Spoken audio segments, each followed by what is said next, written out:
Hi dear friends, welcome back.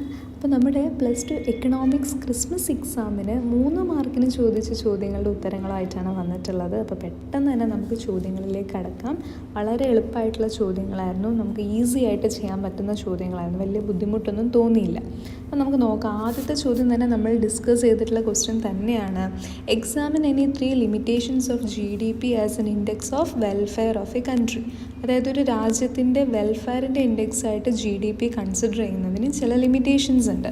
അപ്പോൾ അതിൻ്റെ നമുക്ക് എന്തൊക്കെ പറയാൻ പറ്റും? ഇമ്പോർട്ടൻ്റ് ആയിട്ട് GDP ആൻഡ് വെൽഫെയർ റിലേറ്റ് ചെയ്തിട്ട് പറയാൻ പറ്റുന്നതാണ്. ഒന്ന്, inequality in the distribution of income. ഈ ഒരു പോയിൻ്റ് നിങ്ങൾക്ക് പറയാൻ പറ്റും. രണ്ടാമതായിട്ട് നിങ്ങൾക്ക് പറയാൻ പറ്റുന്ന പോയിൻ്റാണ് GDP and non monetary exchanges. മൂന്നാമതായിട്ട് പറയാൻ പറ്റുന്ന ഒരു പോയിൻ്റാണ് GDP and harmful goods. Then fourth പോയിൻ്റായിട്ട് പറയാൻ പറ്റുന്നതാണ് GDP ആൻഡ് എക്സ്റ്റേണാലിറ്റീസ്. അപ്പോൾ 3 പോയിൻ്റേ ചോദിച്ചിട്ടുള്ളൂ. ഇതിലേത് 3 പോയിൻ്റുകൾ നിങ്ങൾ എഴുതി കഴിഞ്ഞാൽ നിങ്ങൾക്ക് അതിനുള്ള പ്രോപ്പറായിട്ടുള്ള മാർക്ക് കിട്ടും കേട്ടോ. അപ്പോൾ നന്നായിട്ട് തന്നെ എഴുതുക. ഇനിയുള്ള ചോദ്യങ്ങളിലും ഇനി വരാൻ പോകുന്ന എക്സാംസ് ഉണ്ടല്ലോ, മോഡൽ എക്സാം ആണെങ്കിൽ ആനുവൽ എക്സാം ആണെങ്കിലൊക്കെ തന്നെ ചോദിക്കും. അപ്പോൾ ചുമ്മാ എഴുതിയാൽ പോരാ, പ്രോപ്പറായിട്ടുള്ള എക്സ്പ്ലനേഷനും കൂടി വേണം കേട്ടോ. ഇപ്പോൾ inequality in the distribution of income എന്ന് എഴുതിയിട്ട് അതിൻ്റെ എക്സ്പ്ലനേഷൻ എഴുതണം. അതുപോലെ GDP and non monetary exchanges, GDP and harmful goods, GDP and externalities, ഏത് എഴുതിയാലും അതിന് പ്രോപ്പറായിട്ടുള്ള എന്ത് കൊടുക്കണം? എക്സ്പ്ലനേഷൻ കൊടുക്കണം. റെഡിയല്ലേ?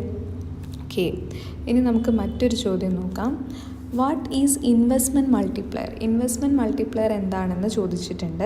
അതുപോലെ തന്നെ calculate the value of investment multiplier if the marginal propensity to save MPS is equal to 0.2.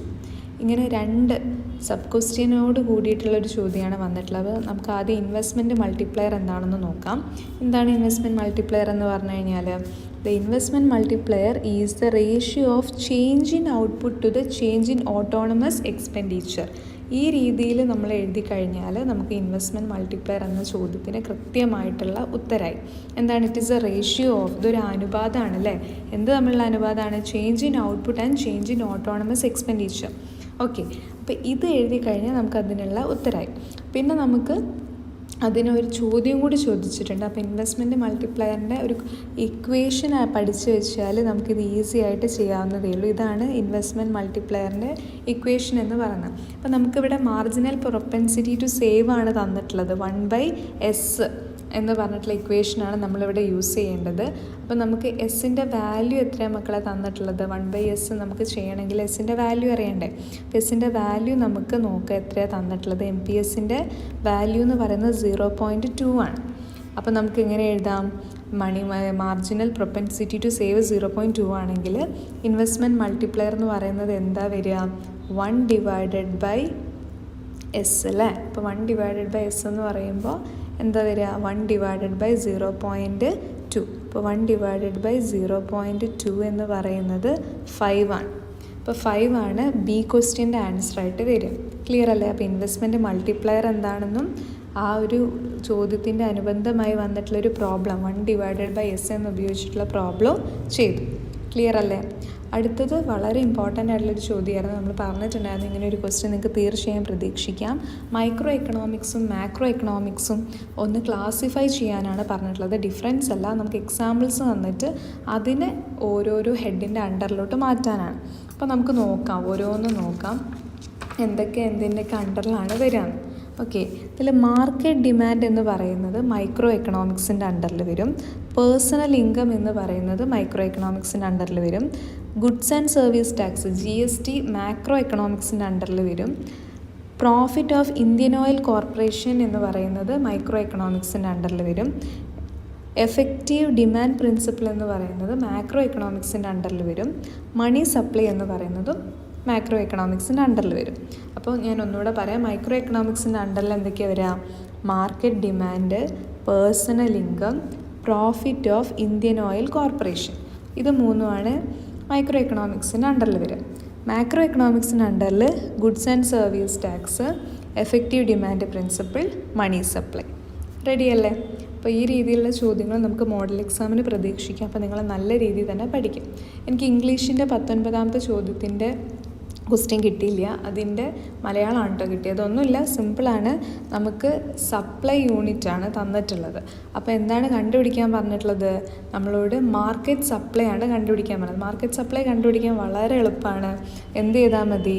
ഓരോ പ്രൈസിന് നേരെയുള്ള സപ്ലൈസ് ആഡ് ചെയ്താൽ മതി. അപ്പോൾ നിങ്ങൾ ടേബിൾ ക്രിയേറ്റ് ചെയ്യുന്ന സമയത്ത് ഒരു ടേബിൾ ക്രിയേറ്റ് ചെയ്തിട്ട് 2 കോളം മാത്രം വരച്ചാൽ മതി. പ്രൈസും അതേപോലെ തന്നെ മാർക്കറ്റ് സപ്ലൈ എന്ന് എഴുതിയിട്ട് നമ്മൾ അത് മാത്രം എഴുതിയാൽ മതി.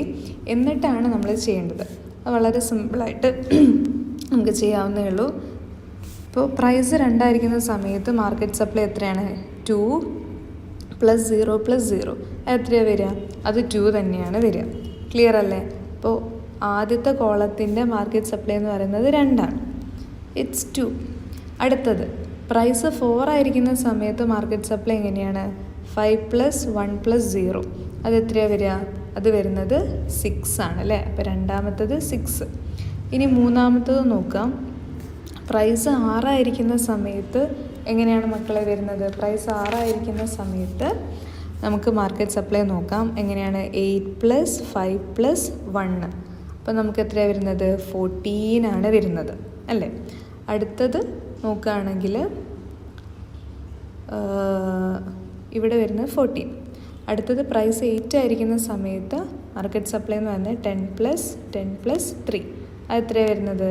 അതിൻ്റെ ആൻസർ വരുന്നത് 23 ആണ്. റെഡി? ഇപ്പോൾ മാർക്കറ്റ് സപ്ലൈ വരുന്ന സമയത്ത് നമ്മൾ വാല്യൂ നോക്കുമ്പോൾ 2, 6, 14, 23 ഇത് എഴുതി കഴിഞ്ഞാൽ നിങ്ങൾക്ക് 3 മാർക്ക് വളരെ സിമ്പിളായിട്ട് കിട്ടും. ഇത് എഴുതിയാൽ ഫുള്ള് കിട്ടില്ല. ഇതിൻ്റെ ഒരു സബ് ക്വസ്റ്റ്യനും കൂടി ഉണ്ട്. ഇപ്പോൾ സബ് ക്വസ്റ്റ്യൻ്റെ ആൻസർ എന്താണ്? ഒരു ചോദ്യമുണ്ട്. നമ്മളോട് CRRഉം മണി മൾട്ടിപ്ലയറും തമ്മിലുള്ള ഒരു റിലേഷൻഷിപ്പ് ചോദിച്ചിട്ടുണ്ട്. നമുക്ക് ഇംഗ്ലീഷിൽ നോക്കുന്നവർ നോക്കാം. CRRഉം മണി മൾട്ടിപ്ലയറും തമ്മിലുള്ള റിലേഷൻഷിപ്പ്. അപ്പം നോക്കുന്ന സമയത്ത് ഇതിന് കംപ്ലീറ്റ് ആയിട്ട് 3 മാർക്ക് തന്നെ കിട്ടുന്നുണ്ട് കേട്ടോ. 19ാമത്തെ ചോദ്യത്തിന് കൃത്യമായിട്ട് 3 മാർക്ക് തന്നെ കിട്ടും. ഇത് ജസ്റ്റ് ഒന്ന് എഴുതി വെച്ചാൽ മതി കേട്ടോ. ഓക്കെ, ഇനി അടുത്ത ക്വസ്റ്റ്യൻ ഈ സെഷനിലെ അവസാനത്തെ ചോദ്യമാണ് കേട്ടോ. എന്താണ് ചോദ്യം?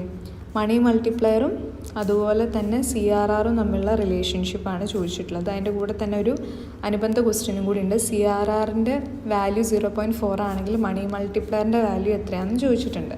അപ്പോൾ നമുക്ക് നോക്കാം എന്താണ് ഈ CRRഉം അതുപോലെ തന്നെ മണി മൾട്ടിപ്ലയറും തമ്മിലുള്ള relation. CRR is the way that the banks ensure that they never run out of money. The cash reserve ratio is the way. അതായത് CRR എന്ന് പറയുന്നത് you can calculate the money multiplier. Money multiplier calculate ചെയ്യാൻ വേണ്ടിയിട്ട് use ചെയ്യുന്നതാണ് CRR എന്ന് പറയുന്നത്. And under the policy of cash reserve ratio the commercial banks have to keep certain amounts as the reserves with the reserve bank of India. ഇതാണ് CRRഉം money മൾട്ടിപ്ലയറും തമ്മിലുള്ള relation. അപ്പോൾ മണി മൾട്ടിപ്ലയർ കാണാനൊരു equation ഉണ്ട്. CRR അറിഞ്ഞിരുന്നതിൽ 1 / CRR ചെയ്താൽ മതി മണി മൾട്ടിപ്ലയർ കാണാൻ വേണ്ടിയിട്ട്. അവിടെ ഇപ്പോൾ ക്വസ്റ്റ്യനിൽ നമുക്ക് CRRൻ്റെ വാല്യൂ തന്നിട്ടുള്ളത് 0.4 ആണ്. അപ്പോൾ എന്ത് ചെയ്താൽ മതി? 1 / 0.4 ചെയ്താൽ മതി. അപ്പോൾ നമുക്ക് കിട്ടുന്ന ആൻസർ എത്രയായിരിക്കും? 1 / 0.4 എന്ന് പറഞ്ഞു കഴിഞ്ഞാൽ 2.5 ആണ് മണി മൾട്ടിപ്ലയർ എന്ന് പറയുന്നത്. ക്ലിയർ? അപ്പോൾ ഈ രീതിയിലുള്ള ചോദ്യങ്ങൾ നമുക്ക് പ്രതീക്ഷിക്കാവുന്നതാണ്. അപ്പോൾ നന്നായിട്ട് തന്നെ പഠിക്കുക കേട്ടോ.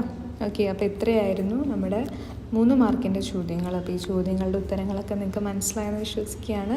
നമ്മുടെ ചാനൽ മറക്കാതെ സബ്സ്ക്രൈബ് ചെയ്തോളൂ. നിങ്ങൾക്ക് തീർച്ചയായും യൂസ്ഫുൾ ആയിരിക്കും. Thank you so much for watching the video.